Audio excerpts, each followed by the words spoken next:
Hi, everybody. Welcome back from lunch, and welcome to our afternoon sessions of Hot Pets. I'm Kelly Kane, and I'll be chairing the privacy policy session for the next roughly an hour. Our talks this afternoon will go just like the talks this morning. There'll be about 15 minutes for the talk and plenty of time at 10 minutes for questions. Again, as a reminder, we would like Hot Pets to be very interactive.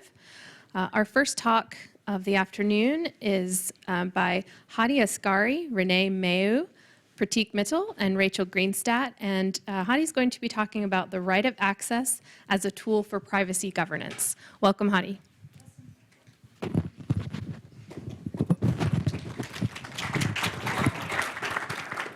Thank you. Good afternoon, everybody. Is the volume good enough? Yeah, okay. I'm excited to present some of the work I've been doing with my colleagues. My name is Hadi Asghari. I'm a researcher at Delft University of Technology in the Netherlands. And this is a work together with my student, Renee Mayu, and colleagues, Pratik and Rachel. So the motivation behind the work is we all know we need much more transparency. There's a large information asymmetry between what the collectors of data are doing and what we know about them, and the public, I mean even the academics. I think a lot of the measurement work that's presented here, or for instance the fake news discussion, all of that shows to what extent and how hard the community is working to open up more what's going there. And this was another idea. At some point, me and Rachel were brainstorming about what other ways would be to increase transparency. And the idea we came up was whether we could use the EU access rights as an empirical tool. I'll describe what they are in a minute. And mainly, the access rights have been used by activists in the past. So you might have heard, for instance, about Max Schrems using it. So the right of access, it's defined in the European Data Protection Directive and also in the upcoming General Data Protection Regulation. It basically says that a data subject, that's any natural person, can ask a data controller for a copy of their data, and they should also explain what the purpose was that they collected the data and who they shared the data with, and some other things. So this is what an access request looks like. It's in Dutch because I've sent it to my Dutch bank. But basically, the first paragraph, I'm saying, please give me everything you have on me. And then I'm explaining the legal basis, and I'm saying that I've included a copy of my passport. And this is what they respond. So they sent me back a letter a few weeks afterwards. It includes my personal details, name, address, etc. It includes the list of contracts I have with the bank, so that's my accounts. And it includes a list of documents they have. They didn't send back the actual documents, but they said, for instance, they have, I don't know, my passport copy, they have my financial statement, etc. And on this page, they're explaining the other two parts of the law, which says, who are you sharing it with and why have you collected it? They've answered it rather broadly, so just very broad bullet points. So we thought, can we turn this into a study where we collect more of this data? And I will show that a bit more of that in a bit. But before that, we did a preliminary study where we decided to test how different organizations respond to access requests. So we, together with Renee, we did about 50 access requests to 32 organizations in 10 different sectors. And 4 organizations didn't respond, actually, which is illegal. They could be fined for that. 12 organizations said that they have no data or they gave a referral, and 16 gave back some form of data. On average, in 6 weeks, for the authentication, as you can imagine, this can be quite weird if you send an email on behalf of someone else. So a lot of people just accepted the copy of the passport, but some organizations called to verify. And 2 organizations actually asked me to go in person before they would hand over the data. And the responses are very heterogeneous. So I'm going to show you a few different ones. This is an example. I have a MasterCard. I sent a request to them, and they basically didn't give back any data. And they used the technical legal term saying that they are a data processor, not a data controller. And they said that I have to go to my bank, which I kind of agree with them in this sense, but it could be a question mark whether this is agreeable or not, but it's a legal question, I would guess. A stranger answer we got from Amsterdam Airport. They again said they have no data, and then they said all the data in the airport is controlled by third parties, and they list a very long list of third parties that might have the data. But this made no sense to us because an airport has centralized infrastructure, right? Who controls your luggage? The airport's not going to give that to someone else. And plus, this is an actual sticker in Schiphol, which has a Wi-Fi tracking kind of warning. So we sent a follow-up request asking, can you explain who the third parties are for exactly baggage and Wi-Fi? And then they sent another response saying, well, they actually do collect data, but they delete it regularly. So they said it's deleted after a few days. So I don't know how we can test this. It might be an example of actually excellent privacy design if they delete the data, or it might require further digging. We sent a request to my public transport card. They responded pretty quickly, and they gave actually a lot of data, which indicates they have kind of a nice workflow for this in place. But interesting enough, they sent back prints of screenshots of their CRM system. So even though this company, and this was pretty normal, like this is what I got from a lot of people, it seems like organizations don't have a fully automated system in place to produce these reports. And for instance, there was also a big screenshot of my face. This was the more interesting stuff, which was all my check-ins and check-outs with my card. And the amount I paid, there is one thing missing here. I don't know if you can see. There's a really important thing missing. There are no location information in it. So we actually asked them back, and they say they don't keep the location. They just keep the costs. I don't know. It's a interesting question again. This is a request to the police, so you can actually even send to the intelligence services or the police. Everybody has to answer. This one was sent by Rene. He got back a report of the times he'd been to the police, once as a witness, once as an accident. What we noticed was missing was that he actually had witnessed the shooting in 2009, and that wasn't in the report.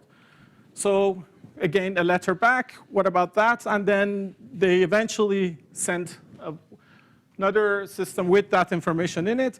And they explained actually that they keep data from before 5 years in a different system, so their systems are not connected. They had to go to the archives, etc. So one of the things we noticed was that there is a lot of back and forth involved in getting this kind of data. So if you remember, one of the elements the law said was that they have to show who they share the data with. The city of The Hague actually did the most extensive thing in that, where they sent back a very detailed kind of log by some kind of system, where it lists, for instance, that they've shared, this is again Rene's information, they shared it with Data Lloyd, this information, but it doesn't have any of the values, it's just the labels of what they shared.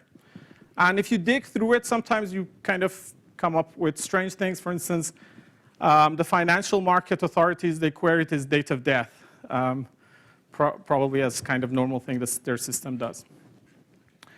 We sent one request to TU Delft, actually.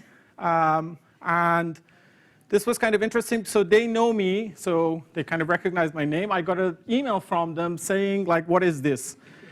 And I responded, well, it's EU law. Answer it as you normally would. And they said they've never had one of these requests, which is interesting if you think that this law exists for 20 years. And TU Delft has thousands of students and employees, and I'm the first one to ask.